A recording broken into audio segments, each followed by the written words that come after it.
So they are the doubt clearers and the problem solvers. The ultimate managing authority. A body that's preserving and innovating. They're also the ones who are bringing information from every part of the world into one room where it can be discussed. I first heard, some decisions are like this, some decisions are like that. And I was wondering, but who's the GBC after all? It sounds so vague. Well, a big responsibility is to create a vision, to have a heart for the world, and to see how we can make it a better place.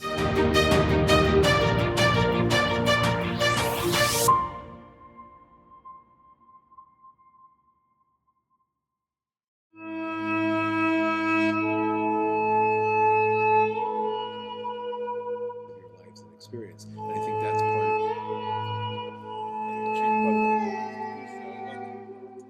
As a historian, we have to look at the historical situation. Christianity was in turmoil in many ways after 50 years. The early founders were gone. There was a question of who had the authority after that. There was a question of which country or which city or which region or which language had priority. There was rivalry between different factions. When they finally got around to writing the story of their founder, Jesus, in what are called Gospels, they wrote 4 Gospels, each of them different from the other ones because there were at least 4 different varieties. And in fact, these are the 4 that are in the Bible are the 4 that made the cut, as it were, because there were a lot of other Gospels out there too that didn't make the cut. 50 years on, you would have said, well, this movement may make it, it may not.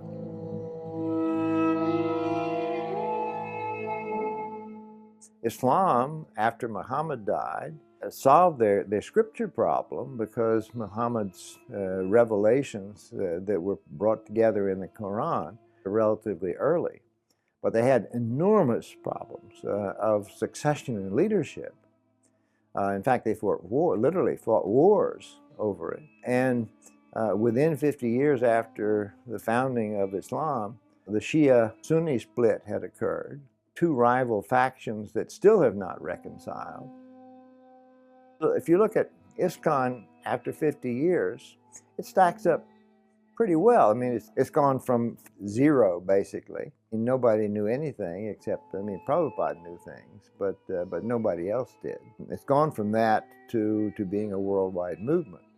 And when Prabhupada disappeared, died in 1977, he left this work in progress very much in progress. And he left it with the confidence that they would sort it out.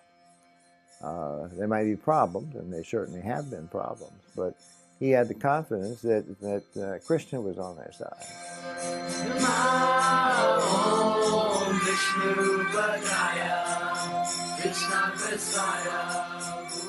Even before Prabhupada's departure, people would come and ask him, who is going to succeed you, Prabhupada? And Prabhupada would always say, there would be a governing body commission. The GBC is what Prabhupada created as what he called the Governing Body Commission of ISKCON. And he established in his will that it is meant to be the ultimate managing authority of ISKCON society. Who makes the decisions, theologically, managerial? The concept of GBC, or Governing Body Commission, was given by Srila Bhaktisiddhanta Saraswati Thakur, Srila Prabhupada's spiritual master. And he very emphatically told his leading disciples to manage the institution through this collective concept of management. That means not one person as the head, but a collective body functioning as an unit to maintain the institution. Prabhupada understood, I need to do this early. So the GBC was established in 1970. He had a chance to train those people. A few decisions were made he didn't agree with. He corrected them. He oversaw a lot of decisions himself. So there was a 7-year period of time.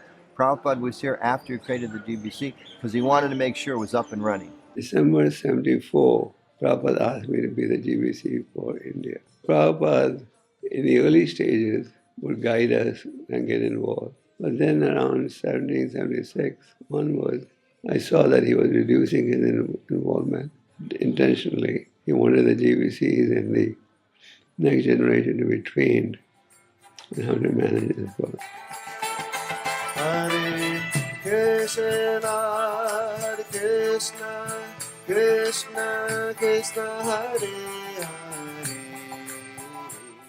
Prabhupada built an organization to let ISKCON to go on nicely and can serve every devotee nicely. It's not depend on one person idea, it's depend on a group of devotees. Prabhupada clearly wanted cooperation within the movement around the world and with the GBC and within the GBC. And one of the funny stories is in the early days, Prabhupada, he chastised the GBC about something, and he said, actually, none of you have any intelligence, but together you have intelligence. So that was Prabhupada's instructions to his disciples, that we should remain humble. We all have our various contributions we can make, but individually, we're very insignificant. But collectively, Prabhupada thought then Krishna would empower us with the correct intelligence and insight to make the right decisions. And hopefully when we make the wrong decisions, to learn from those and to go back and do better. Srila Prabhupada had so many extraordinary qualities. And I feel like when you meet associates of Srila Prabhupada, his disciples, so many times you can see one quality of Prabhupada that they have really imbibed, that they've really spent decades cultivating. So when you have a group of devotees come together who are following Srila Prabhupada in that way, you bring many of those qualities to the table. There are issues that require what would Prabhupada do in the situation. That's the GBC's voice. They come together and give a mandate. They are a group of people who are entrusted by Srila Prabhupada to demonstrate integrity. And of course, they have to absorb challenges.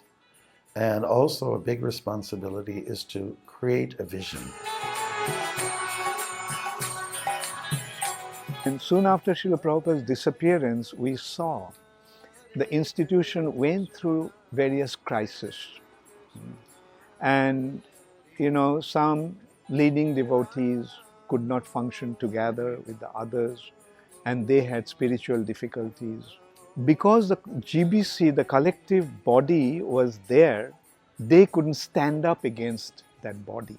Yes, they have taken a chunk of ISKCON, but ISKCON remained intact because the GBC was the body that was holding the institution together. Without an efficient GBC body, we wouldn't have a track upon which to run this train of ISKCON, and that would lead to chaos. We wouldn't have the consistency, we wouldn't have the solidarity, we wouldn't have the unity that a strong track provides. There are some things on which we have to have an international policy. We all have to be on the same page. In addition, there are large legal issues that have international implications that only an international governing body is going to be able to deal with.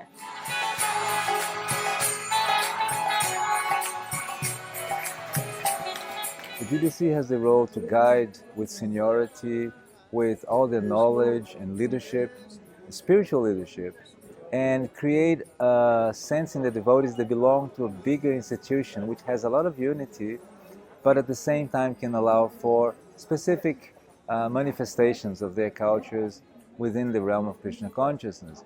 Unified doesn't mean that you have to be all the same everywhere, because according to the place, according to the circumstance, maybe we can adopt some specific way just to communicate to people through education, but of course the system has to be there.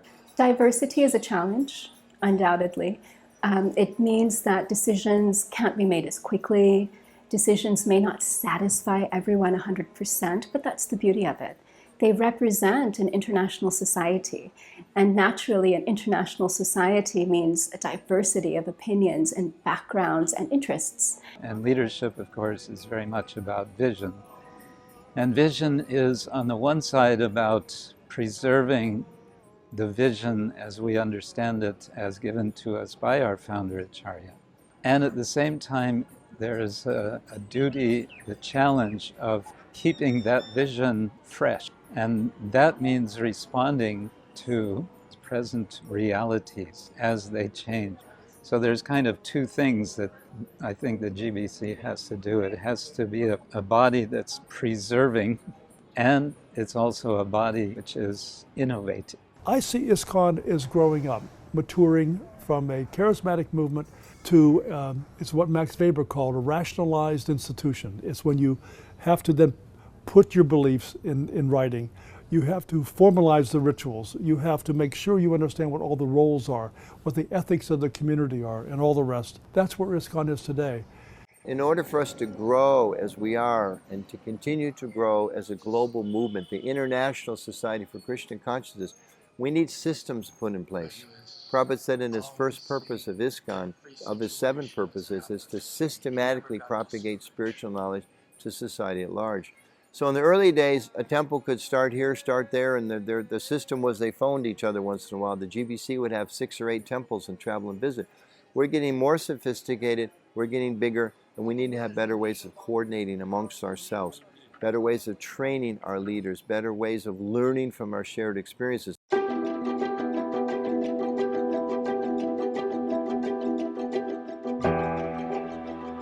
So the GBC membership is between today 38 to 40 members, and they have to take care of the whole world. They have zonal duties and global duties. Within the zonal duties, most GBC members have GBC zonal secretaries who help them. So the GBC zonal secretaries have temple presidents, the national councils to help them, spread the movement, establish the temples, etc. A lot of times in places in ISKCON, devotees and members, they don't really understand what the GBC does. And it's really unfortunate because they play an essential role.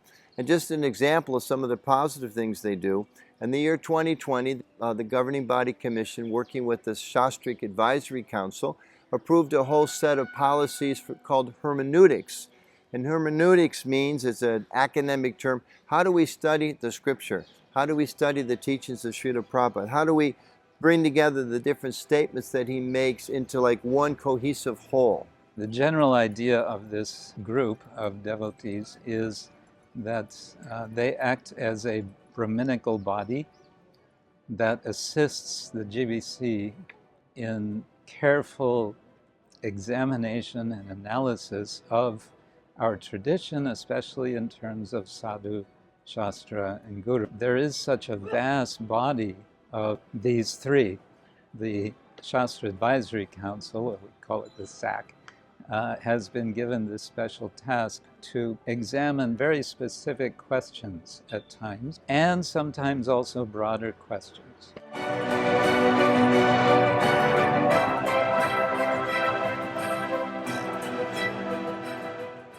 The 50th anniversary of ISKCON, which was just a few years ago, was a huge international celebration.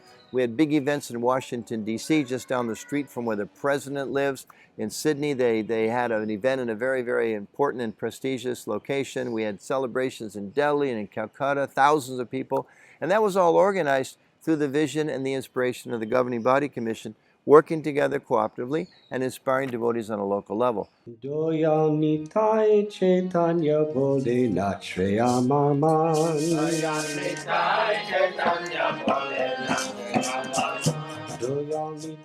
I think probably the most visible manifestation of global cooperation under Prabhupada's GBC is the TOVP, or the Temple of Vedic Planetarium, that's coming up before our eyes in Mayapur.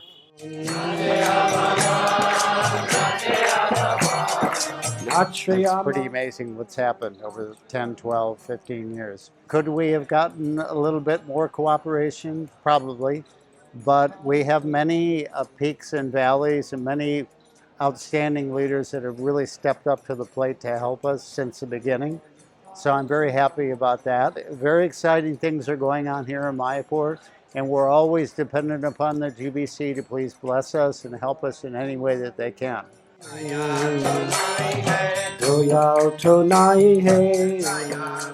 The global duty officers, where they come into play is they take up a specific project.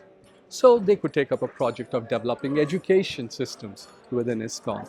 Or they could say, we need a much stronger legal system within ISKCON, so let's establish that. The tenure of a global duty officer is typically 1 year.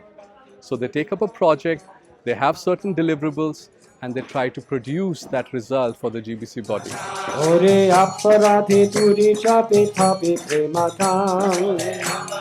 The GBC felt that they need somebody to process the proposals before they get to the GBC. So somebody who can mentally digest the proposal. We analyse them through a process of positive, negative and interesting. They get passed up to the GBC for their discussions and their voting. Those proposals will either come out as a guideline, a law or a statement. When voting comes up to the GBC, we put up first a straw vote. We present our PMI, our plus, minus, and interesting points. And then the GBC is able to see mentally the picture of the proposal. And they get it from all sides. They get all the pluses, all the minuses, all the interesting points.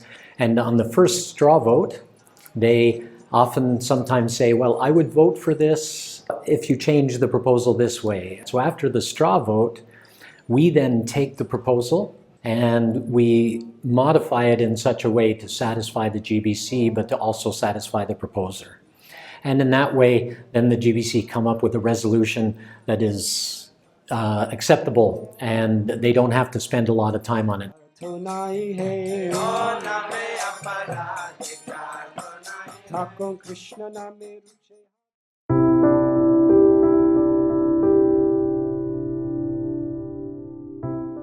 Sabha is the spiritual advisory Bhagwat assembly. It takes from regional areas, from different ministries such as the youth ministry, the Vaishnavi ministry, the sannyasis and gurus, giving a certain diverse representation in a committee of 35 devotees, proposals without having to have any GBC sponsors.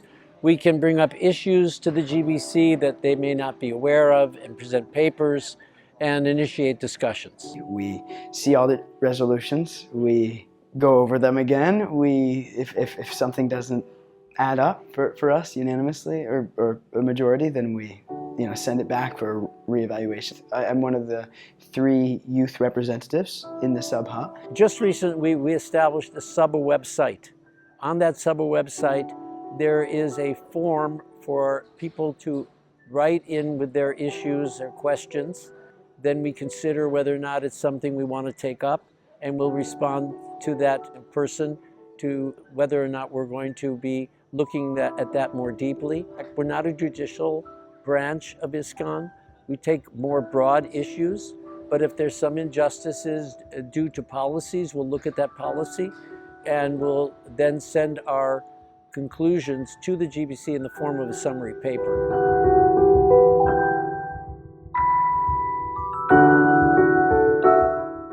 The executive committee is made up of 3 GBC members, a chairman, a vice chairman, and a second vice chairman. And they do the service of the GBC body throughout the year. The GBC meets twice a year. So for the remaining 11 and a half months of the year, the executive committee deals with any issues that may come up that cannot be facilitated, 6 months on. The GBC ministries play a very, very important role. Say the deity ministry, which has become more present in recent years. With the governing body commission's oversight, they establish policies about when deities can be installed, how many devotees you need, how many brahmanas you need, what are the standards for worship.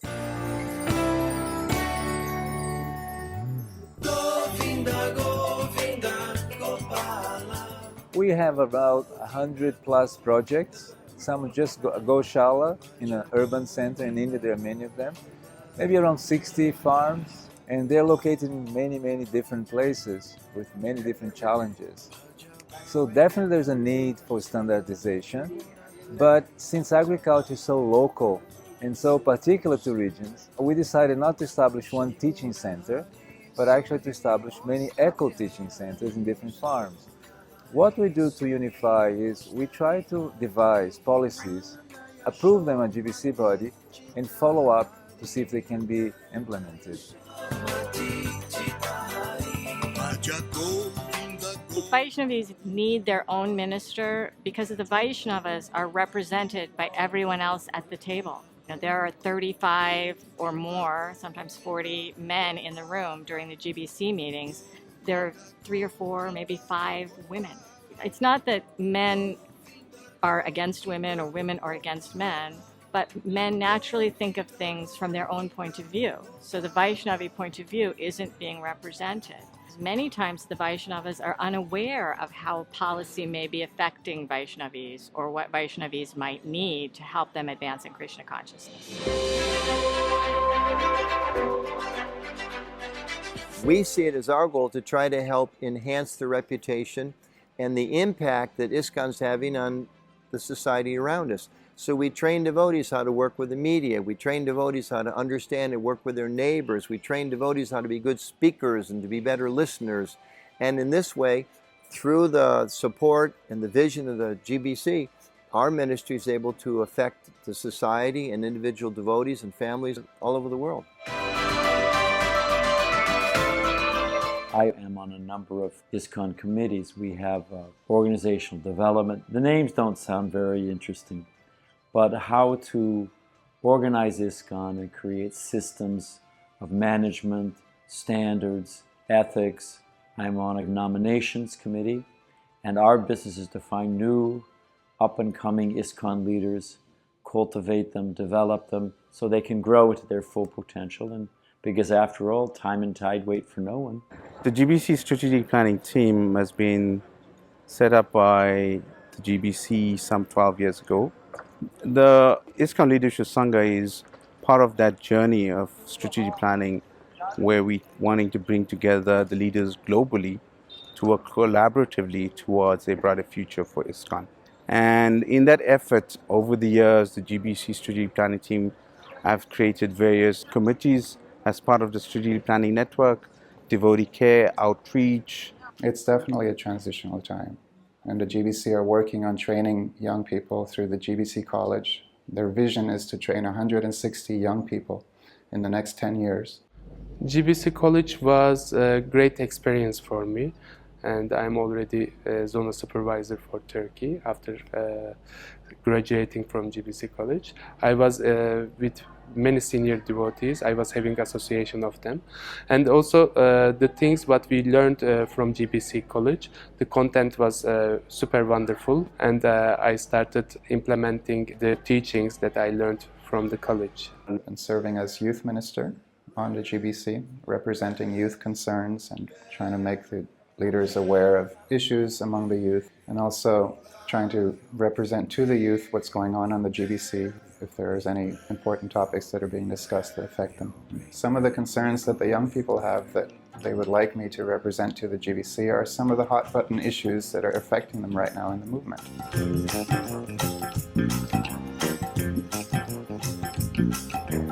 You might say there are two kinds of challenges facing the community now. One is inside ISKCON itself. How is it possible as younger people who not only never met Prabhupada, but were introduced to the faith by people who had never met Prabhupada, when young people bring their own talents and their own questions in the 21st century to ISKCON and to the Bhakti movement of Vaishnavism, how do those new questions, new sensitivities, new attitudes toward culture, toward gender, toward personal authenticity, how do those get factored in? The instinct obviously is to say, well, what would Prabhupada want us to do? But sometimes I think one can be honest, as with other religious traditions, and say he would want us to think for ourselves and figure out what to do in the century, the year in which we live.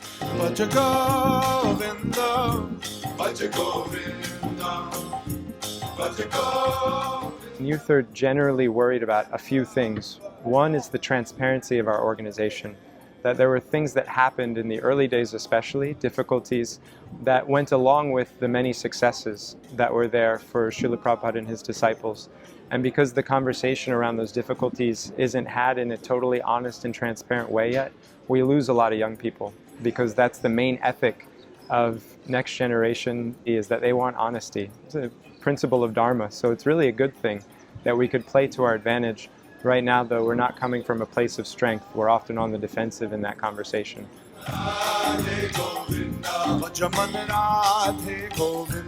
And then the second thing that youth are worried about is a practical, lifelong experience of Krishna consciousness.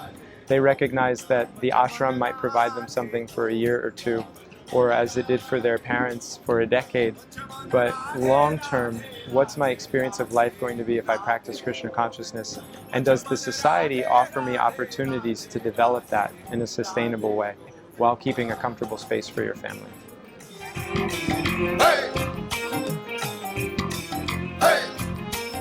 The third one might be that young people want young people to have a voice in the movement. The businesses that have been able to survive the evolution into a digital culture are the businesses that have recognized young people speak to young people.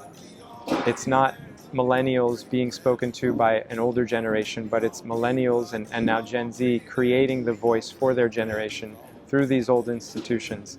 And so the lack of youth voice in our movement concerns a lot of young people. No matter what your color, no matter what your creed, no matter what your story, no matter what you need, we all bleed blood, we all breathe air, we all break bread. There is a gap between GBC and overall goals that they're trying to pursue and what youth knows about it or even is capable of assisting that goal, or leaders in general being aware and engaging sufficiently some of the most amazing, talented Jivas which are present right now. There is no clearer way to influence your future rather than talking to those who are going to be your future. It would be nice if the GBC could communicate to us their plans, their strategies, and the reasons why they do things. And also if we could be empowered to do things, so that we can feel, okay, we the GBC, we're working together to serve Prabhupada, so that we are part of it. We're not just like, we just get the news, we just get the answer, but we're never part of the discussion. People should know what's happening, being more in tune with how culture is changing. During Prabhupada's time, certain things worked. Book distribution worked because people were on the roads looking around. Now people are looking on their phone with their ears plugged up. They're in a different world altogether, and we need to be in that world. ISKCON and women, it's not at all where it needs to be. We're not progressing as quick as we need to catch up just to where the world is. It's been an uphill battle as a woman to be respected in any kind of management position. I really appreciate the fact that they don't come to the limelight, most of them, and yet they do a service that no one wants to do. For example, being the bad guys and getting people out of ISKCON who are not following certain standards, or being the bad guy and going against something popular that the youth want, but Srila Prabhupada wouldn't want it. We're spiritual, we want to think about Krishna, we want to think about our service, we want to be all mode of goodness all the time, and they're literally in the muck, cleaning up things that you don't want to know, you don't want to think about on a daily basis, is what my understanding of what they tend to do. They put out fires that we don't even know about. It's crucial what the GBC does because they saw Srila Prabhupada from different angles. The rigor that they go through is so important for the generations to come. Hey!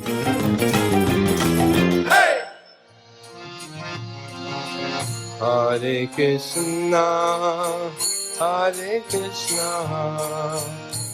Krishna, Krishna. That there's a lot of duties that the GBC has not been able to tackle yet. But we have to catch up on a lot of things that we missed. I believe there's enough integrity in the collective body that we're going in a good direction. Mind you, sometimes there's frustrations about, you have that liberal brand wing and then you have the conservative wing. And they're both needed because a bird won't fly without the two wings. That has been such an education for me, to see how Vaishnavas approach challenges and how they can sit together despite a diversity of opinions. I've never met a group of people so selfless and dedicated. They don't get paid for this service. In fact, they have to pay out of pocket to attend the meeting. We don't have, bankroll for the GBC or anything of that sort. It's a very selfless service, and as with any institution, management comes with its fair share of criticism. Someone is always unhappy with a decision. They humbly accept that and try their best to facilitate devotees on every side of the issue, and trying to understand how everyone can go on in an inspired way in their service to Prabhupada.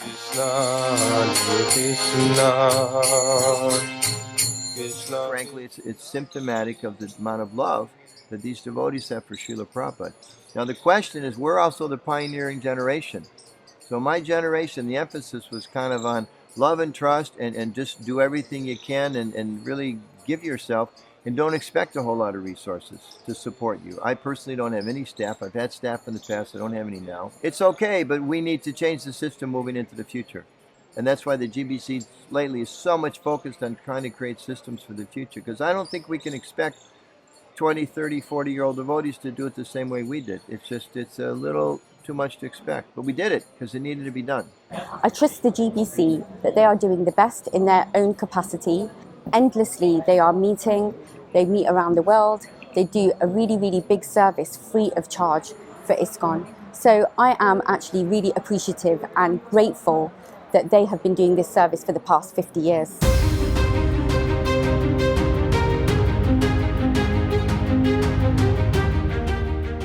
I asked Prabhupada one time on a morning walk, I said, what does it mean to become one of your leaders? I was actually hoping he'd give me some compliment. You know, I'm a neophyte, which I remain. And I was asking, and I thought he'd say, you're one of my generals, you're on the front line, you know. No way.